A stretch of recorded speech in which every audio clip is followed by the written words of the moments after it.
મિત્રો કેમ છો? મજામાં? ખાઈ પીને જલસા. હું તમારો દોસ્ત પ્રકાશ ચુડાસમા તમને બતાવીશ કે કલર થયા પછી મકાન કેવું લાગે, કેમ કે ત્યારે હું થોડે જતો રહ્યો હતો એટલે તમને આખો ફૂલ ડિટેલમાં બતાવી નતો હતો. જો અત્યારે પાછળ છે કલર થયા પછીનો નજારો છે, તમે જોઈ શકો થયા પછી મકાન કેવું લાગે, પહેલા કેવું લાગતું without plaster and without colour.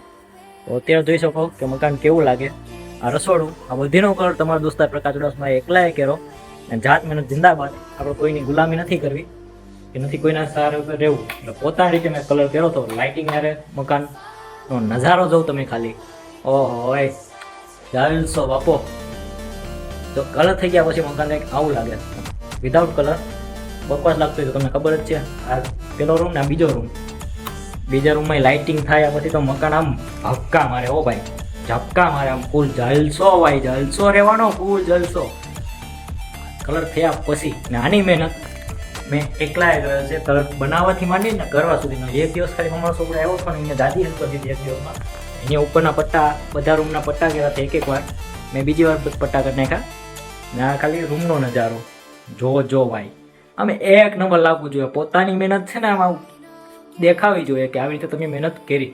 તો જોઈ શકો તમે કે અત્યારે મકાન કલર થયા પછી કેવું લાગે. લાદીનું કરું છું ત્યાં દાદી થોડાક બીમાર પડી ગયા.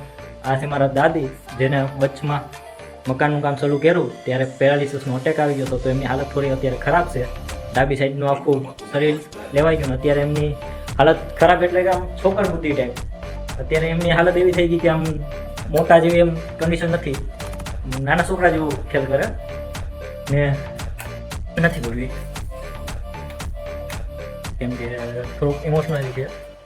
મારો મેઇન સપોર્ટ મારા દાદી, જે અત્યારે તમે જોયા ખાટલે મને બહુ હેલ્પ કરતા. મતલબ કંઈ પણ હોય, ક્યાંક મારે ચોરિયાવ જવાનું હોય ને તો એનો સપોર્ટ પહેલાં હોય. જેમ કે મામાની ઘેર જતો હોય, કોઈની ઘેર જતો હોય, પ્લસ રાત્રે નવરાત્રિમાં જતો હોય ને ત્યારે પણ મારા દાદીને ખબર હોય કે હું નવરાત્રિમાં ગયો. બાકી ઘરનાને કોઈને ન ખબર હોય.